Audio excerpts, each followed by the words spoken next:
So all that Swami can really do, all that any master can actually do, is to invite you to undertake the process of self-inquiry.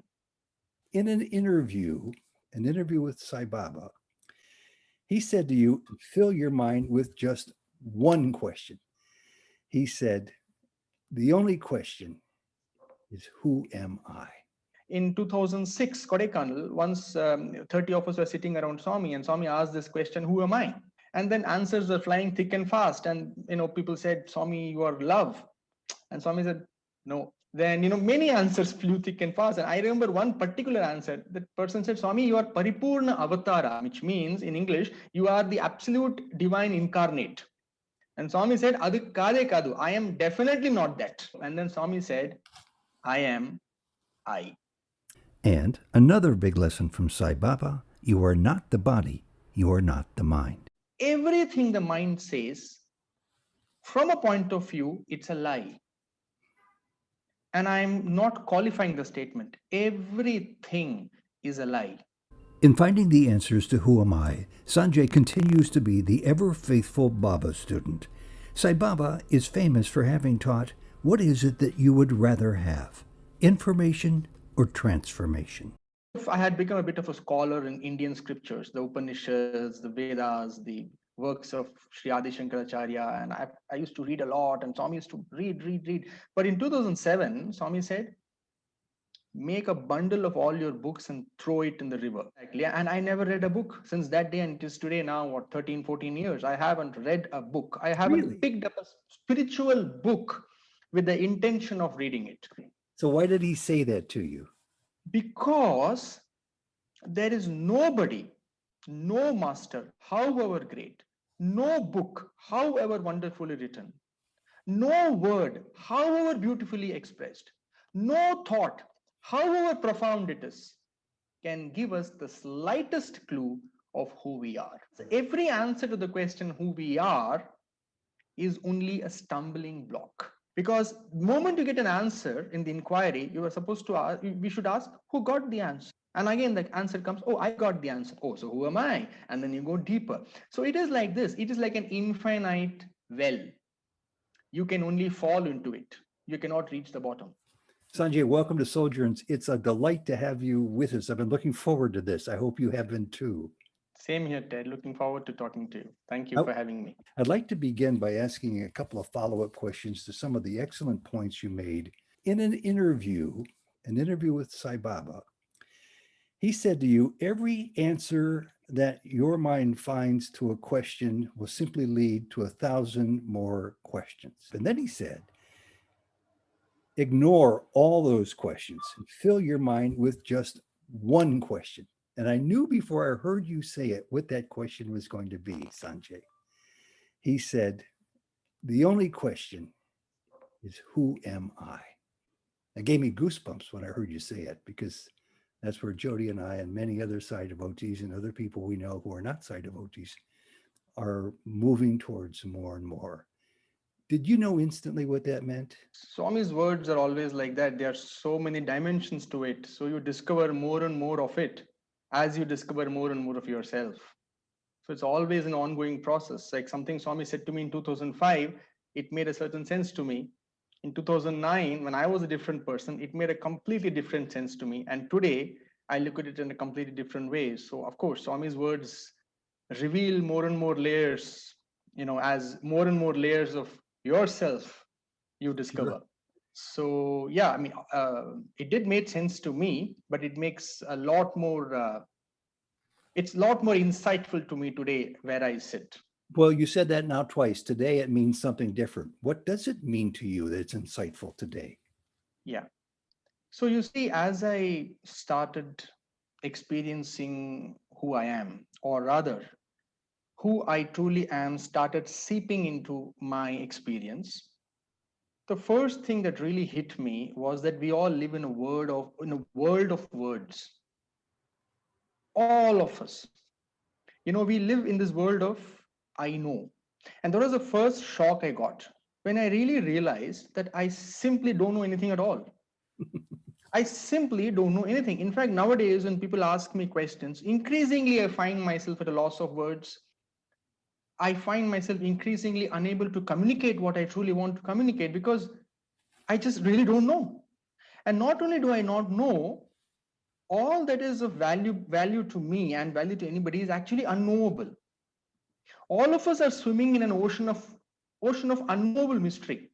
And to be comfortable with it and to live in harmony with this unknowable, unknown mystery is a very powerful way to live. So I realized that really, I don't know if this is the right way to put it. Everything the mind says, from a point of view, it's a lie. And I'm not qualifying the statement. Everything is a lie. From, from the point of view of consciousness, for lack of a better phrase, everything the mind tells is simply a lie, and it can be safely ignored. So the whole thing is, we believe the mind, and then we're trying to change the mind, and then we're trying to transform the mind, and we're trying to transform our experience of life. In all this, who we are escapes our attention. So basically, if it's like this. Now, if I really don't know anything at all, what is there to do? The mind automatically becomes absolutely silent, and you become completely available to this moment, and you become completely available to who you are. And therefore, as a natural consequence, the question arises from the heart: who am I? What am I doing here? Where have I come from? Where am I going? What's my purpose? Who the hell am I? I mean, what am I really doing here? you know so automatically the mind starts to dive deep, and it starts to gain the power to rest in the absolute. But the key thing is to see that we don't know anything, Mhm. Baba but we gives us. create this, I'm so sorry, we create this mind induced bubble of certainty, Yeah. whereas life is really uncertain. See, for example, now this COVID thing is happening and everybody is coming face to face with this uncertainty, and we don't know what to do with it. Mhm. But life has always been uncertain. That's why Swami said, love my uncertainty. Nothing about life is ever certain. Nothing about life is ever known, but we create this mind induced idea of certainty that I know, I got it, I understand. Labels, categories, oh, yeah, I understood, I got it all figured out. But we haven't. We really So haven't. it's a long process. And it sounds to me like you're hitting at that perhaps you've got a step ahead of many of us who are still struggling with that. Baba's given us a couple of clues along the way about what you're speaking here. And one of them is, repeat after me. I am God, I am God, I am no different than God. Well, that almost sounds like a cliche. I've heard it so many hundreds, if not thousands of times, if not from Baba, from other people. Yet there's real depth there. There's real meaning there if you want to stop and look at those words and take it seriously. And I just wonder how much, like little pieces of breadcrumbs he drops along the way that presents the answer unfolding for us if we only bother to look. You've bothered to look. What have you found? So you see, the Swami is the statement, I am God. It's quite powerful. First thing about Swami was that, again, for lack of a better phrase, Swami was a mass avatar. He came for everyone. He came for the billions. So Swami said many things in various different contexts, right? But it is for us, based on our temperament, on our proclivity, that we choose and pick the essential teachings of Bhagwan, which is most important for us to grow. And by the way, I will be using the words Bhagwan, Swami, Sai Baba interchangeably. They all refer to Bhagwan, Sri Sathya, That's Sai fine. Baba. So, so when Swami said, I am God, it's fine. It's okay. It's a positive affirmation. But a way more powerful inquiry, and I'm differentiating inquiry from the word affirmation here, is who am I? Because Mhm. the moment you say I am God, it is an answer. And when you have an answer, inquiry stops, because who are you? I'm God. What else to do now? But when you don't know who you are, there's a never ending inquiry. And who am I is a question without an answer. It Mm. does not have an answer. If you found an answer, you found a roadblock. How do you make sense of that question then? It If you is not to don't, be made it sense doesn't of. have That's an the whole point. See, the mind loves to make sense of everything. answer. Right. Inquiry is for dissolution. Inquiry is to dissolve, not to make sense of it. Because as long as we're trying to make sense of it, we will remain trapped in the mind. It is impossible for a mind that loves to make sense of things to rest in the absolute. Impossible.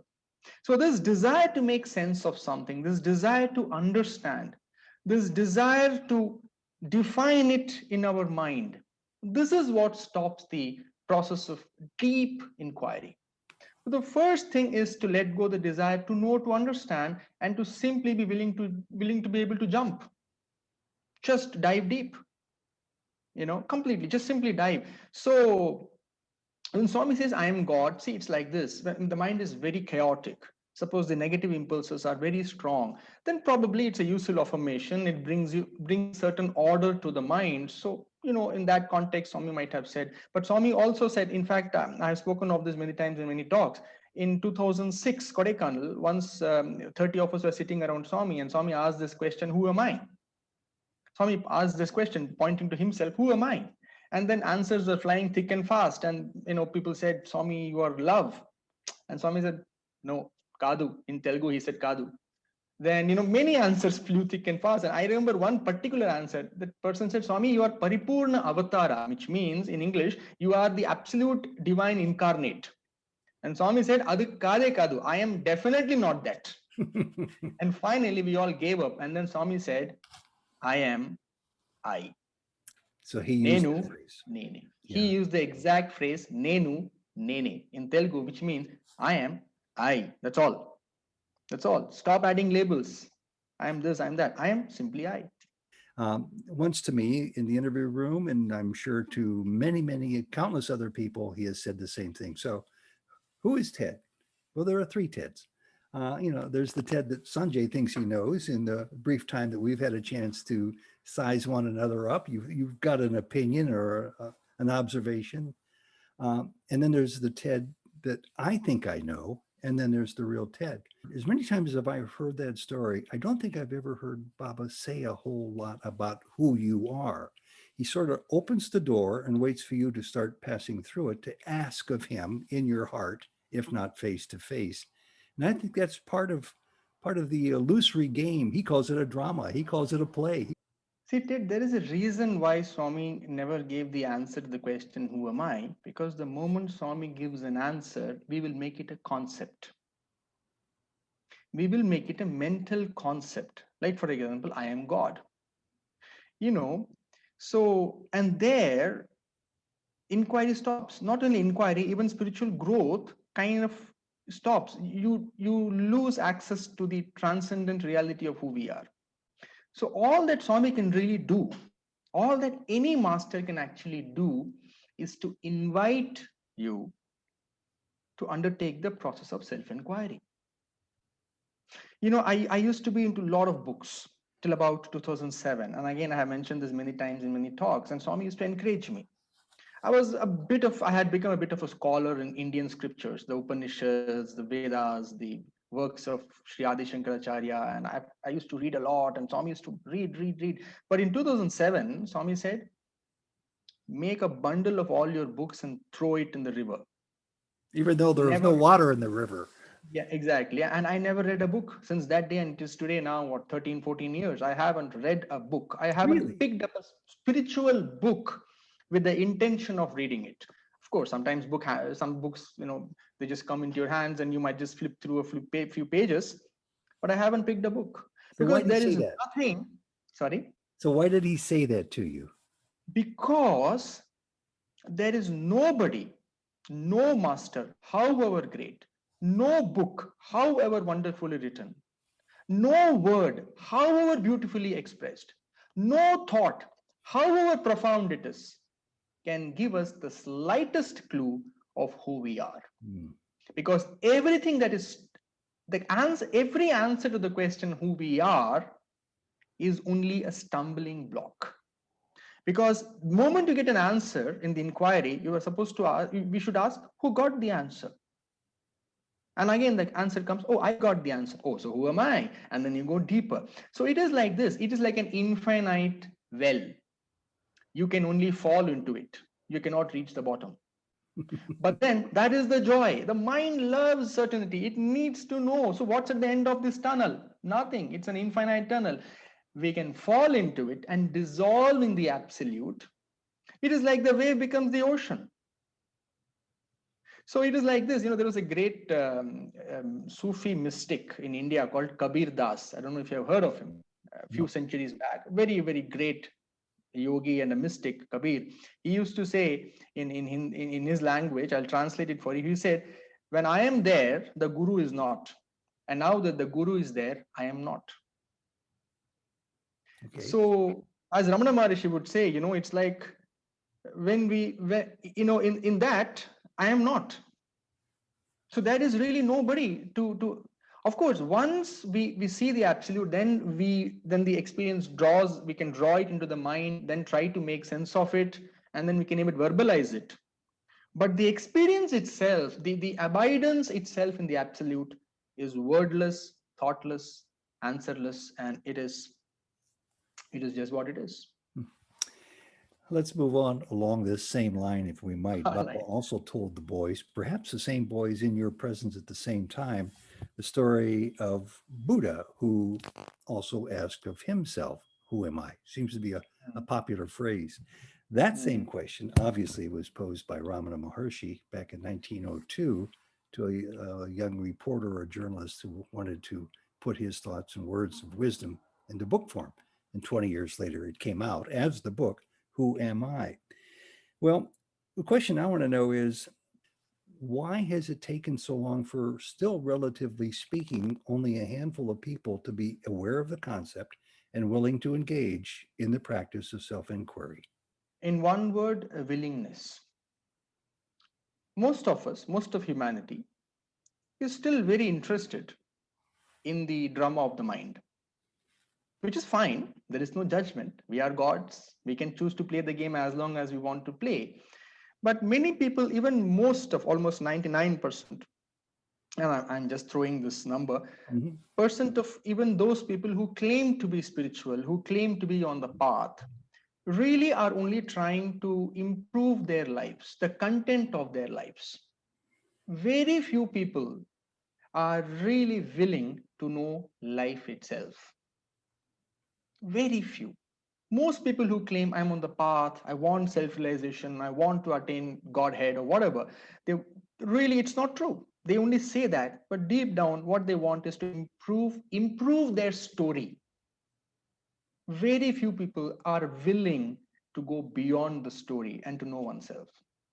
Again, it's fine. There's no judgment. It's our choice. It's our game, our rules. We are the only one, really. There's nobody else other than us. So we can pretty much do what we want with our lives. But that's why so few people actually truly inquire into the nature of who we are, because we're just too interested in our thoughts. We just love our story. I got to be a nuisance with my family members and friends and relatives because even as a kid, I'd go around asking, who am I? Baba lit the fire underneath me to start investigating more. Your case, as a young man, as a young boy, were you on a profound spiritual path, or did you have a curiosity about such things that led you to where you are today? Before I answer this question, I was qualified. I really have no use of the past. I have no use of it anymore. You ask me, so I'll talk about it. But to Sure. me, it makes a second before this second is dead wood. It makes no sense. It's not important, right? Past has no hold over our ability to be in presence in this presence right now. But yeah, I remember I got introduced to Swami as a form, because from my grandmother, and so we were a family of Sai devotees from very early on. So I think I was about 12 or maybe 12 years old when I first heard the word, oh God, Sai Baba is God. And our house was the center because we had a big house, so we used to have regular bhajans and all that, and study circles and speeches. And I remember even as a 13-14 year old, I used to wonder, what are these people talking about? Do they really know what they're talking about? And I used to wonder, and nothing of that used to make sense to me. I remember this very clearly. And people would say, oh, Swami is this, Swami is that, Swami is God. And I would like sit there and wonder, how can I get a deeper experience of Swami? All this is not making sense. And I know. And I had a great childhood, wonderful parents, terrific family, good upbringing. But somehow I was always deeply dissatisfied with my life. I remember this. There used to be a constant sense of lack and a kind of a misery which always used to accompany me. Nothing was wrong with my life, but somehow it used to be like that. And yeah, so that's how it was before I actually landed up in Puttaparthi. Before I actually came to Puttaparthi, Swami was this exotic god, that faraway thing. We could only aspire to be that, or aspire to somehow get close. This magnificent, exotic being, distant. Then in 99 and 2001, twice I had an opportunity. Again, it's a long story. In the interest of time, I'll cut it short. First time I had eye contact with Swami. In 99 in Delhi and in 2001 in Puttaparthi. Swami just came in 99 to Delhi, and there was an opportunity, and Swami just straight walked to me and just looked at me and just kept looking at me. And I just fell in love. And similarly, something happened in 2001 and 2002, I ended up in Parthi. And instantly, Swami just embraced me. I mean, he literally, physically, and metaphorically completely embraced me. And he said, you are mine and I'm yours. That's it. You are my son and I'll take care of you So forever. he was like a parent. So the exotic Swami. He was like a Sorry? parent for you. A parent. Oh, yeah. He told me, he in fact told my physical, biological parents in the interview room that your children are my children from today. You can forget about them. Your children are my, I have a younger sister. So referring to both of us, Swami said, your children are my children. Forget about them. Because my mom used to always worry, what's happening to, will this boy get married? Will he find a job? What's going to happen to him? Swami said, don't worry. Your children, my children. You can forget about them. So yeah, and then so the exotic god became the loving, affectionate mother, providing for everything. And but the joke is, or I don't know, now it looks like a joke, my misery never left me. Sitting even in the interview room, I had the world at my feet, literally. I was, again, lack of a better phrase, I was the chosen one. I used to be in and out of the interview room all the time. I used to travel with Swami, 4 or 5 times have traveled with Swami and everything, and things that people would be craving for. But that deep sense of misery, deep sense of something is lacking, simply never left me. In fact, Swami once affirmed it in an interview. Swami asked, what do you want? I said, Swami, I want you. I want to be always with you. And then Swami, he said, pointing to himself, he said, this also will not satisfy you, sir. He said like that, So this also will not satisfy. By this, I now I understand he's talking about the form and the personality, which we call Sai Baba. This also will not satisfy you, sir, he said, which is so true. In 2007, 2008, what happened? Something remarkable happened to me, and suddenly it dawned on me that the quality of my life is not determined by how much money I have, what education I have. It is not even determined by how many interviews Swami gives me. It is not even determined by how much Swami loves me. My life's quality is determined entirely by the state of my consciousness. How life is happening within me, that is all that matters. And life is not happening within me the way I want it to happen. Inside, it's all messed up. So what? In Sanskrit, there's a beautiful phrase, tatah kim. So what? It is so what? So what? And suddenly dawned on me, okay, I got 300 interviews with Swami. So what? Get over it. I got 40 talks. I gave 40 talks in front of Swami. So what? Swami said, I love you. So what? So the whole thing became about me, and not in a selfish way. The attention just naturally became inward. I said, I have to make this piece of life work. I have to make this has to flower. It's wonderful that Swami said he will take care of me. It's wonderful. It's beautiful. But this piece of life has to work. My experience of life has to become profound and sublime. Yeah. Everything else is just a story. Meaningless, just story, It's a memory. So then attention dramatically started to turn inwards. And really, I would say that's kind of the third phase when the exotic Swami became the loving mother. And then he became my guru in the truest sense of the word, prodding me from within to turn inward. He was the loving mother who captured you in a heartbeat at one point in your life. In fact, it was the last time you had a chance to speak with him face to face. I think it was 2009, just a couple of years before Mahasamadhi. And it was the last time Baba spoke to you, and he asked you very candidly, it sounds like very forthrightly, is two, why are you afraid? I am here. What did he pick up in you that maybe you didn't sense in yourself? Oh, there's a small prelude to that. Around January 2009, Swami in an interview, one of my last interviews, in the interview room, Swami said, enough, stop coming for darshan. To you. Don't keep coming and sitting here. Yes. So usually what happens, Swami gets angry with you and then he says, get out, don't come for darshan. But nothing like that sort happened with me. Very pleasantly, lovingly, Swami says, stop coming. And I was shocked because the good last 8 years, I know I have known nothing else but to come and sit in the Kulwant hall and have his darshan. And I said, Swami, why? But Swami didn't elaborate, and I got it. By the time I had come enough distance to Swami to really get what he was saying, basically he was asking me to go inward. That enough of this.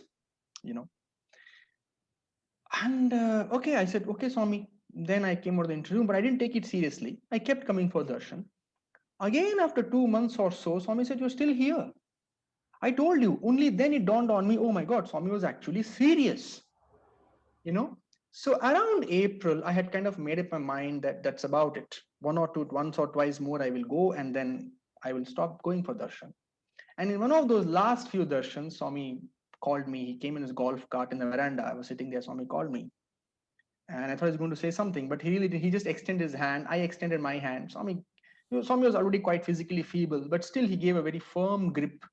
He firmly held my palm and said, why are you afraid? I am here. It was to me at that time like it was a huge change in my life.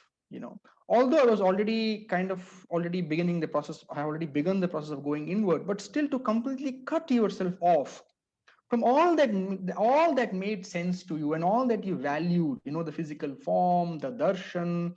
It was a bit of intimidating experience, a little bit of uncertainty. Swami said, why are you afraid? I'm here. And that's it. I never went to Kulwanthal again. I did go occasionally to sing a bhajan or so in the morning, but I didn't leave Parthi.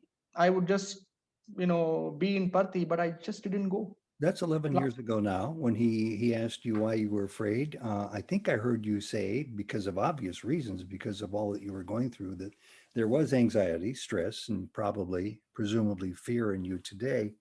Now, 11 years later, what if he were to ask you that same question? How would you answer? Oh, if Swami asks me today, why are you afraid I'm here? I would say, of course you are here, and I know it. So there is no fear. Where else you will be except here? I guess a you way to, know, I guess a better way to put it is, has that fear that he spoke of 11 years ago, has that left you by now? Ted, nothing ever really leaves, but it shows up much lesser now. Hmm, Much, much lesser. that's good enough. Yeah, oh yeah. It is what it is. And what is always good enough. Yeah. You've got some great phrases that came from Baba. Here's another one. I just loved it when I heard you talk about this. You talked about it a couple of times. It's one of my favorite Baba phrases, thanks to you reporting it, which is from source, not from force. From source, not from force. I heard you make reference to that twice. Talk about it any way you want. But at one point, when you made reference to this, it was at a time in your life when you were consuming all sorts of information. You were doing every drive you could to improve yourself. You were losing weight by the kilo, and he saw that in you and became concerned, I think, for your own well-being when he used that phrase. What does the phrase mean to you? What it means to me today is, you see, how life happens is we consume information from outside. and then we make sense of it. See, for example, when I'm sitting in front of Swami and Swami is giving a discourse, we need to understand I am not hearing Swami's discourse. I am only hearing my interpretation of Swami's discourse. And there is not one discourse. There are as many discourses as many people there are in the Kulwant Hall, because everybody is perceiving Swami's discourse in a different way. So actually, all of us are all the time living in our own worlds. It only looks as if there is one world. All of us have our own individual worlds, and most times these worlds don't even meet. Mm-hmm. So all the time, the attention, when it is outward, we are consuming information, making sense of it, creating new meaning out of it, and trying to make more sense of it. In very short, this is force, because we're trying to fit reality into our mental construct. It is like trying to fit a camel through a keyhole. Source, moment we say, okay, no more stories, no more meaning, no more words, no more thoughts, let me directly look at who am I, using the faculty of unprejudiced, thoughtless attention or awareness, then we recognize ourselves beyond the mind, beyond meaning, beyond time, and beyond words. After that, we may choose to use words to explain that, but really, that place has no place for words at all. Absolutely not. So, so force is basically okay. This is just first time I'm putting it this way, just coming in this moment. Again, part of the game of uncertainty. Trying to force reality into our understanding is force. Mm-hmm.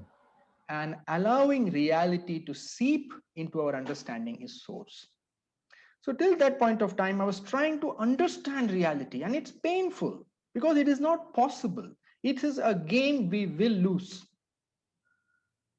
So, understanding through discourses, understanding through my own efforts, meditation, or what I thought at the time was meditation, books, this, that, talking to people, and then subjecting myself to all kinds of horrors in the hope that I can make it work. But it was not working. But the joke is, I was not aware, or rather, I chose to shut that idea out that it's not working because there was not enough attention here. Mm-hmm. Oh, it should be working. Swami is talking to me. Oh, everything is fine, blah, blah, blah. But the thing is, oh, I am with an avatar, but it is not working. That is the reality. Then suddenly, because Swami's grace, could call it the Guru's grace, you become aware of the reality. And then, well, all really that happens is you turn inward. And you come face to face with reality as it is. And the moment that happens, reality starts to unravel. And the longer we stay with reality as it is, the more it begins to unravel, layer by layer, layer by layer. It's just on its own. It kind of, instead of you consuming it begins to consume you, and insight happens. You say reality starts to unravel. Probably another person who's come as far as you might use different words to say that.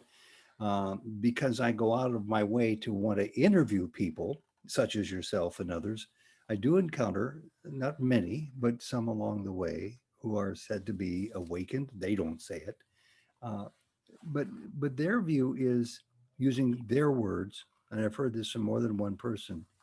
You say reality starts to unravel, and they say they lose their sense of self. In other words, the self that's inside Ted that governs my thoughts, that creates the images of my own self worth, profile, accomplishments, disappointments, miseries, and suffering I may have caused. All of that is now seen outside of who I am. And those would be their words too. And I find that many people use that same phraseology, that I've lost self.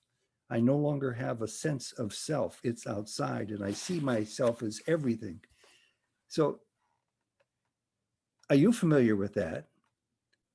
Is this what Yes. you mean when you say you see yourself Unraveling.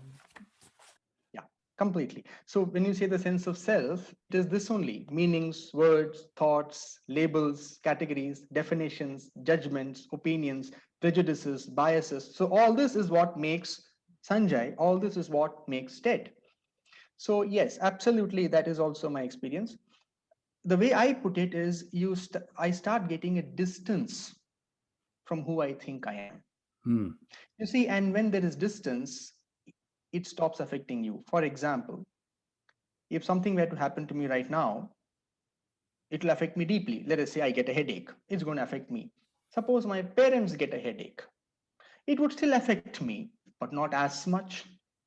God forbid that. Suppose you get a headache, I would still be concerned, but lesser so, Yeah. because I just know you for a few days. Suppose somebody I don't even know gets a headache, it's really not concerning because there is distance. So you see, more the distance, lesser is the effect. So when I become distant from who I thought, like some you say, you're not one but three, when who I really am, when I start to experience a distance from myself, one starts to live in a space of, people have called it detachment, some people call it disidentification. You hold yourself lightly. That's the way I put it. There is more spaciousness in your consciousness. There's a lot of space. Everything is still there. Sanjay is still there, but I hold him lightly. He's not that important. His opinions still matter. I might still consider Sanjay's opinions. I may sometimes even act on them, but it is not that important. It is not a matter of life and death, how it would have been probably 10 years back. So we begin to hold, again, these are just words, non-self, you begin to hold it lightly. I still have to make an opinion about you, you see, and you still have to make an opinion about me. That's how life works. But we hold all this lightly. It's just, yeah, it's there. We will use it when it is required, and not when it's not. I'm asking you if you encounter more Baba devotees who are on to where you are now, self inquiry. Yeah, to put it simply, my life's work, Ted, is just to spread self-inquiry to as touch as many lives as possible I can with self-inquiry. Is it happening inside devotees? It means I would not like to pass a judgment, but it'll be better if it is more prevalent. Mm-hmm. Well, you wrote Yeah. me a letter in which you said that very thing, that your life is to share what you know now. I think that's very astute. Those who I'm meeting along the way, Jody and I are encountering, I mean, we sort of recognize where they are by their, uh, if not absence of ego, their lack of ego, their compassion, their love, their non judgment, their serenity, their impartiality. All these traits indicate that they're someplace that we only aspire to become. But the one thing they all seem to have in common is, and along with what you're saying, is the willingness or the desire to share. It sounds like that's one of the supreme desires you have in the manner in which you're going to spend the rest of your life. When you have found something truly valuable, not something you think is valuable, but something that has truly touched you, the desire to share is natural and spontaneous. One cannot help it. I One like simply that. can't help it. Thank you. One question I skipped over, and I didn't mean to, was following 2009. Again, just a couple of years before Baba's Mahasamadhi. This is now following the last interview you had with him. Um, you were never very physically close to Baba again until he left his form. And that's when you said you began having experiences of Swami. What did you mean by of Swami? When I got distant physically from the form, 2009 to 2011, and obviously 2011, the Mhm. form dissolved, Swami became a part of my experience of myself. You know, so Swami was no more a thought or a memory. Swami became my presence. I don't even know how to put it in a way that you can understand. You see, right now, Swami is only a memory, or Swami is an understanding. Oh, I get Swami was God, or Swami is God. It's an understanding, a knowing, or a memory. Oh, it was so wonderful. 2007, Swami did this for me. No memory, however beautiful, however wonderful, however cherished, it always pales into comparison between before the immensity of the presence of this moment. Any memory, however great, pales into comparison before the immensity of presence here and now. And Swami became to me that. So I don't even know how to put it. It is like, there's a beautiful thing. So Ramana Maharishi was dying. Somebody asked him, where will you go after you die? And apparently he said, where to go? I am here. Is such a profound statement. We really should meditate on it. Where to go? I am here.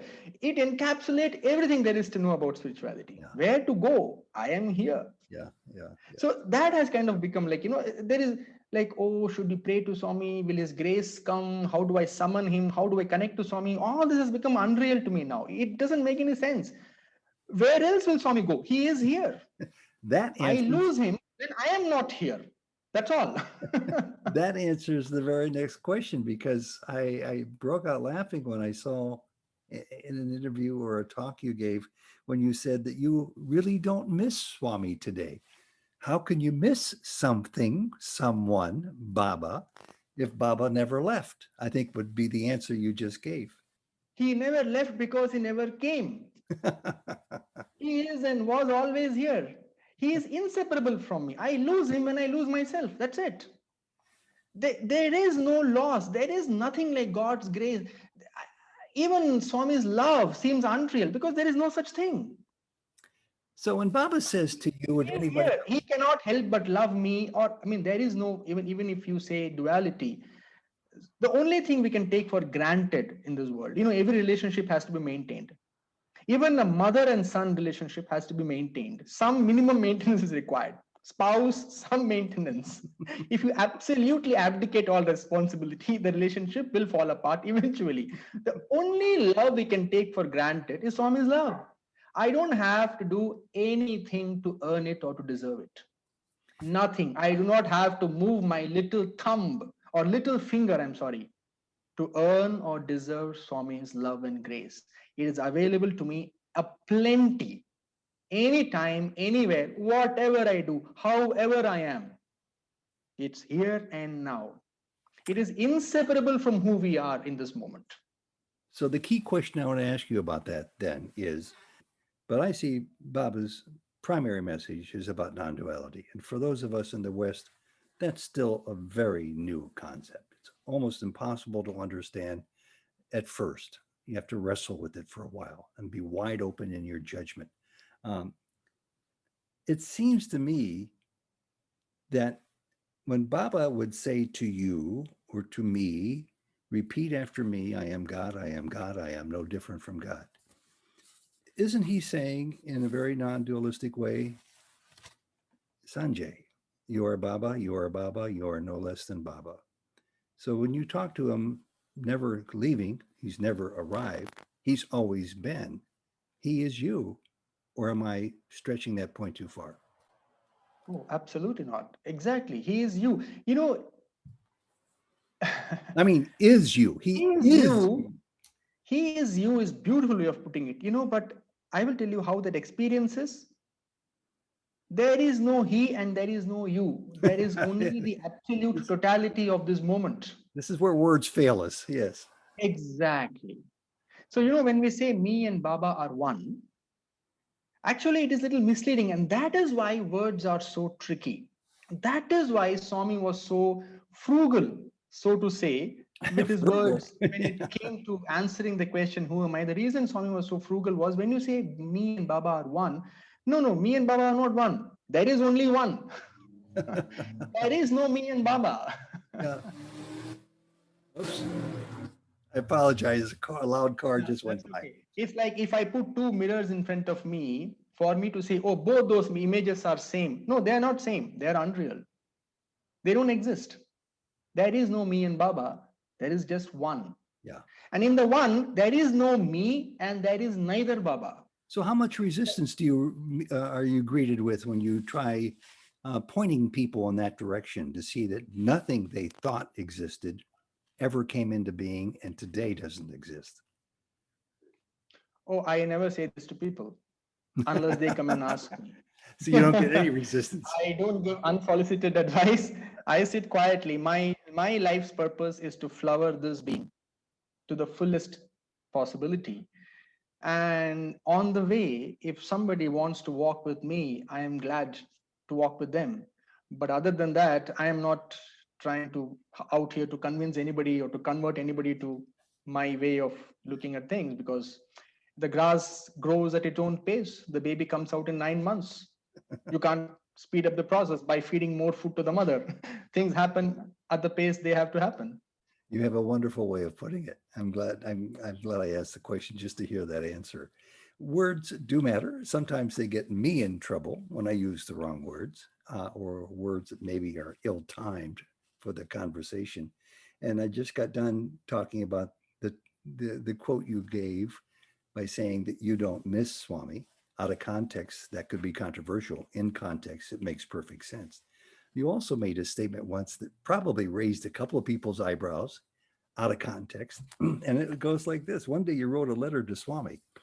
You were upset. You were angry. You wrote a letter to Swami, which I don't think you ever expected that he would take, saying that. Swami, you no longer love me. And the reason why you phrased it Yes. that way is because he seemed to be ignoring you for a while. Well, I would most likely feel exactly the same way. Baba came out one day, walked right up to you, took that letter that you never, I think you meant never to really give it to him. And he not only took it, he opened it and he read it, and he read it out loud. Tell us more about how that story turned out. So, the thing is like this, and Swami is so wonderful at making you feel special. And when he is in that mood to make you feel special, he can really make you feel special. And the ego gets so used to that attention.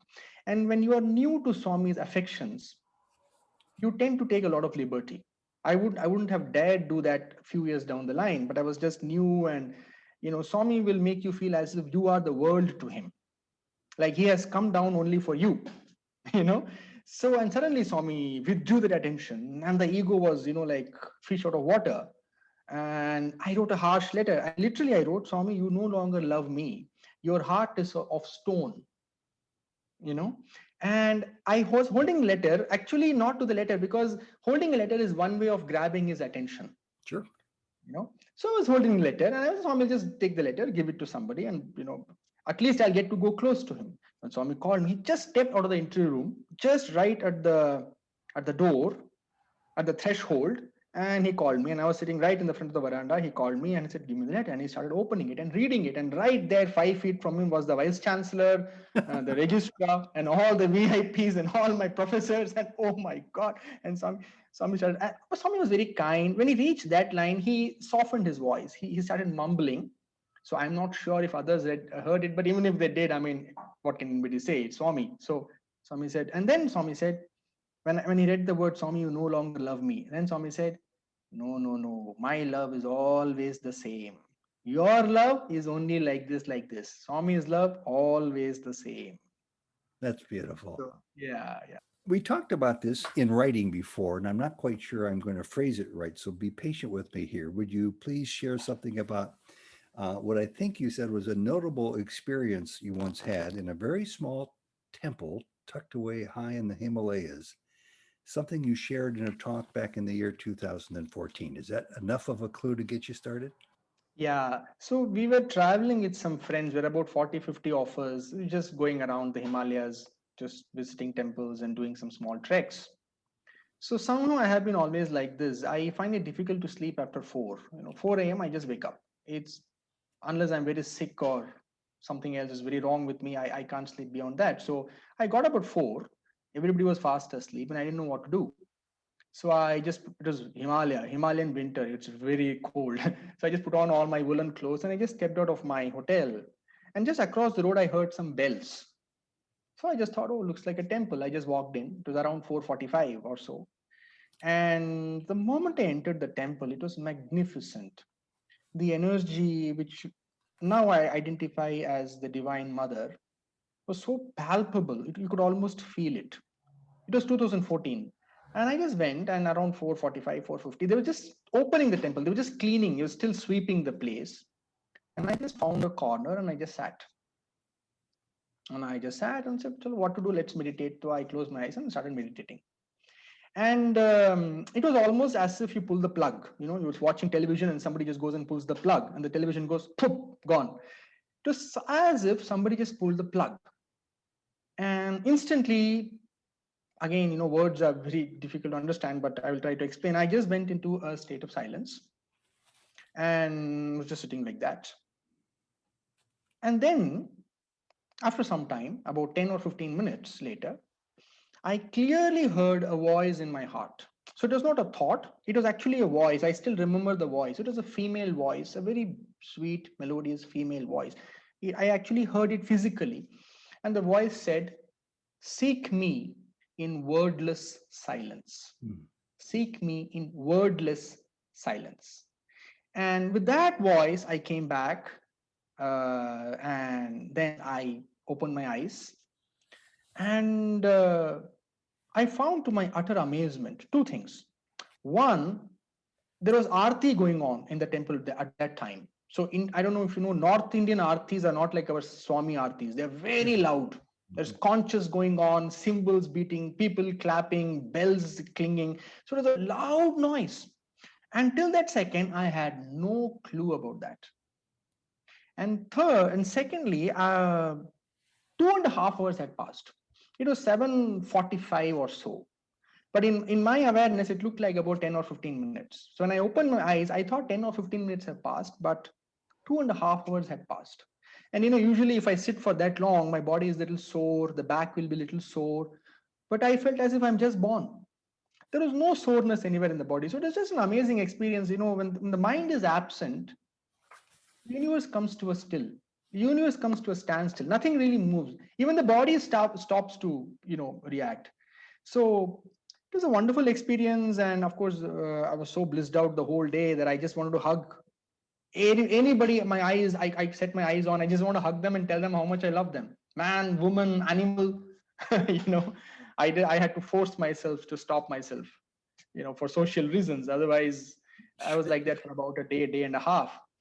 But yeah, so yeah, I mean, it's not such a big thing. It's okay. It has happened a few times after that. But the thing is, you see, the thing is, when the mind is not there, time is not there, physicality is not there.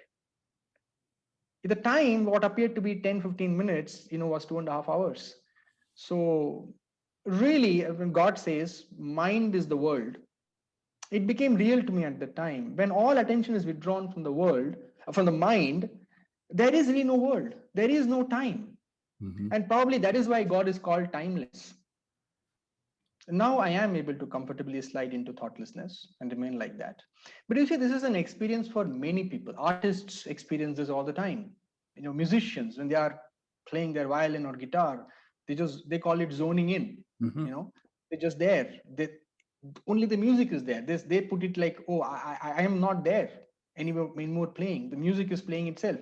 Sportsmen have this, Probably just artists right as at the well. moment. Yes. They're totally mindless. The key thing is to be able to do that consciously. Yeah. Instead of that happening occasionally, one should be able to have enough strength, inner strength, to simply put away thought as and when we wish to. Well, That is self-mastery. That is mastery. Yeah. what prompted me to talk about this is hearing what you said from this voice, see me in wordless silence. And that led me to think about spiritual practices that people go through on a day-to-day basis. And I know of some spiritual people who say they go through no practice. But it's useful to people like me, and presumably to others as well, to hear the nature of a person's spiritual practice on a day-by-day basis. Would you be willing to share your own with us? I'm glad you asked that. So the practice is really simple, Ted. The problem is it is so simple that most people miss it. It is so absurdly simple. It's really just this. In this moment, whatever shows up, what would show up? Physicality could show up, means body could play up, thought could show up, emotion, which is basically the play of thought in the body, could show up.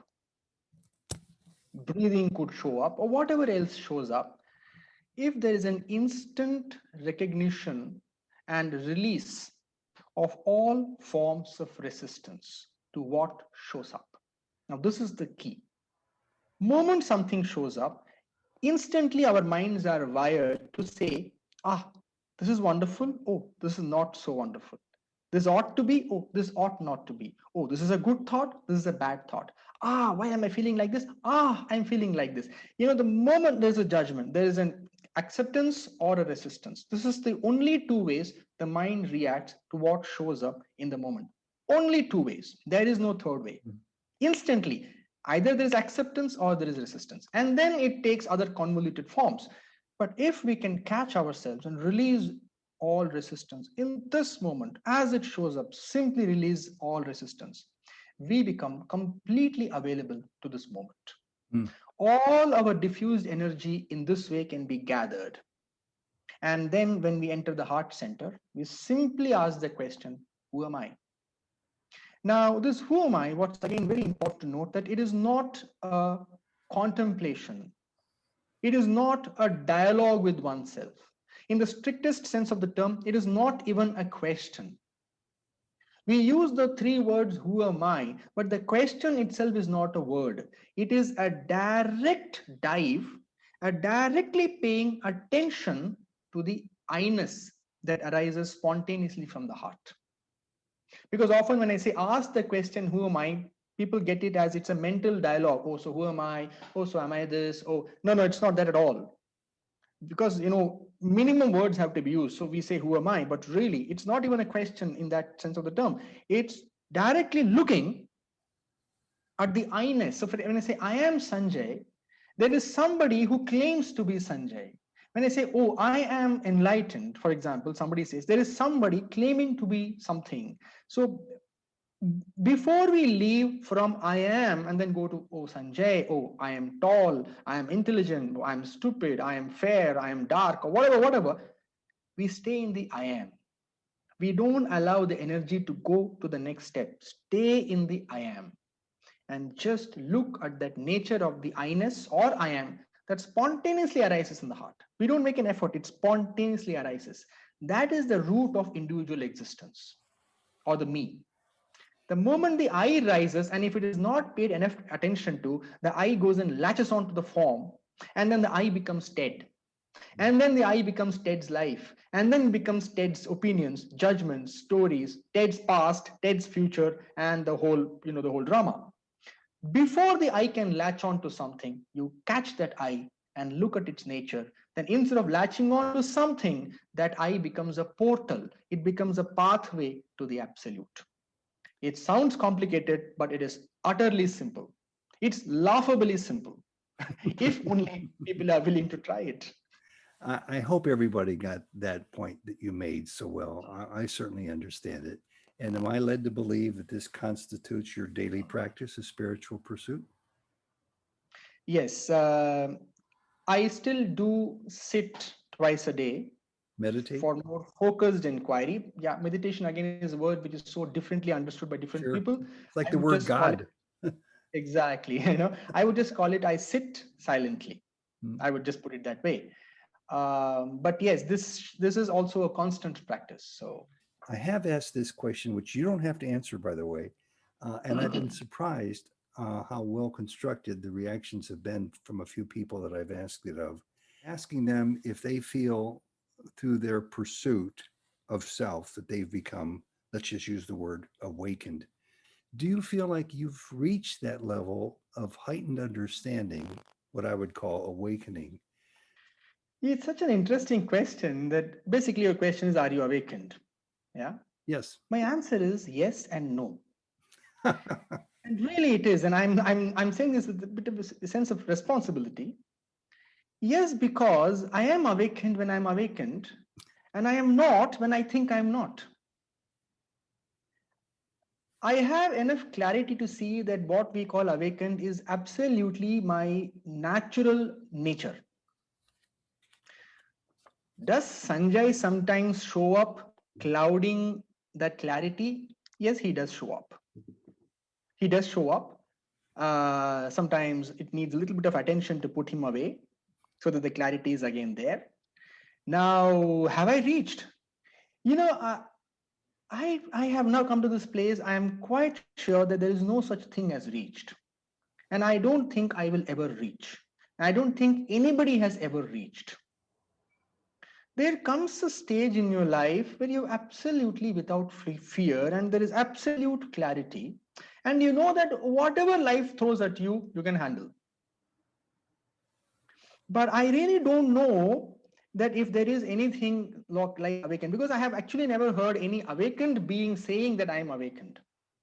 you know so I don't know where awakening starts, and I really don't know. I just know that what I have is so valuable to me that I wouldn't want to trade it for anything in the world. And I'm growing like all of us. Today I'm clearer than how I was yesterday. I have more attention, and as I pay more and more attention to myself, what I truly am, I can see that it is eating up what I am not. I want to say that I think this is a very, very important talk. Important because what more important lesson is there from Sai Baba than for the deepest self examination to know thyself? Yeah, that completely. More than just the command of knowing oneself, if we are more attentive to whatever sadhana we are doing, it will bear much more fruit. See, in one interview, I asked Swami, these people say bhakti is and wisdom, the path of devotion and the path of wisdom, how is it different? And Swami's answer was amazing. He said, those who still see difference between bhakti and jnana, they know neither. Hmm. Those who still see difference between the path of devotion and the path of knowledge, they don't know either. It's the same. So in my own experience, you see, even in the path of wisdom, the first step is to let go of this, letting go of this. And that is the same thing that happens in service. Or if it is done in the way it's supposed to be done, there is a letting go of oneself. Same in even in simply chanting the name of the Lord, one has to let go of everything else except the name. So the first step is anyway letting go of what I think I am, letting go of what appears important to the mind. So any way we take social service, namasmarana, meditation, japa, dhyana, self-inquiry, the first step is always letting go of what the mind thinks is very important for itself or for its survival or for its own thriving. So that letting go is anyway the first step. And after that, if you use emotion to climb up the ladder of consciousness, it becomes devotion. If you use awareness, it becomes meditation. If you use intellect and cutting through layers of delusions, it becomes wisdom. So, there comes a time when all these converge. There are days when I'm just feeling more emotional about Swami. It's fine. I just let it be. And there are days I feel nothing. It's fine too. It's fine. It's all fine. Once we begin to know oneself, it's all fine. It is just what it is. So all paths begin to converge. In fact, this is one sign of evolved understanding. When we see all paths as same and not as distinct compartments, then it's all the same, really. Mm-hmm. But yeah, it would be nice if people are more attentive to what they are doing and what impact it is happening on my experience of life. That inward attention is key anyway. That is key. Last point is yours. I was going to say last answer to a question, but instead of me asking a question, what have we left out? This is so important because it touches upon ground that isn't discussed routinely or frequently among my peers, my Baba peers here in the States, and that is self inquiry. That is, who am I? That is inward investigation. That is trying to find out that I'm not, as Baba says, the Ted I think I am or the Ted Sanjay thinks I am. What can you bring to the discussion that wraps this up that will be useful, that you'd like to talk about? Yeah, the one thing I might like to say is there's a misconception that this is a difficult path, that other things are easier. It's easier to chant God's name. It is easier to just go out and do a medical camp. Self inquiry is difficult. It's rare, but rare is not difficult. Difficult is to go to a gym and do a bench press with 100 pounds. That's difficult. Difficult is to solve a complicated mathematical problem. But self inquiry is not difficult. It is rare because many people do not have the willingness to do it. So it appears as if it is difficult. It is not difficult. For the willing, it is incredibly easy. It is so easy that the mind almost misses it. So my only, what should I say? I don't want to say advice. My only suggestion or invitation to my beloved brothers and sisters of the Sai family is that this is truly the direct way to realize the Sai within. Simple, direct, elegant. And in this path, one cannot get lost, one cannot get fooled. There is no place for delusion, there is simply no place for story. It's simple, direct, and really elegant, and instantly we can get in touch with Swami's grace and love if only we are willing. It'll need a certain level of inner commitment. When there is there and there is enough willingness, this is so easy. It is so natural that I just wish more people take to it. No, good answer. I'm really glad I set up the question that way to elicit such a response. I want to thank you, Sanjay. I think this is going to go down for me anyway, is one of the more significant, most important discussions we've had within the Psi community that I've been a part of, because I just don't hear very many people talking this way about what I see as Baba's greatest command to each and every one of us, to know ourselves for the truth of who we are. And I see that in you. I caught that in the video I saw, and I hope we were able to reproduce some of that here. Thank you for expanding upon the questions that passed through my mind when I saw your first video and adding to all the points that were made. Thank you. God bless you. Thank you. Sai Thank Ram. you, Ted. Such a pleasure. Thank you so much. Sai Ram. Sai Ram. Sai Ram. Now,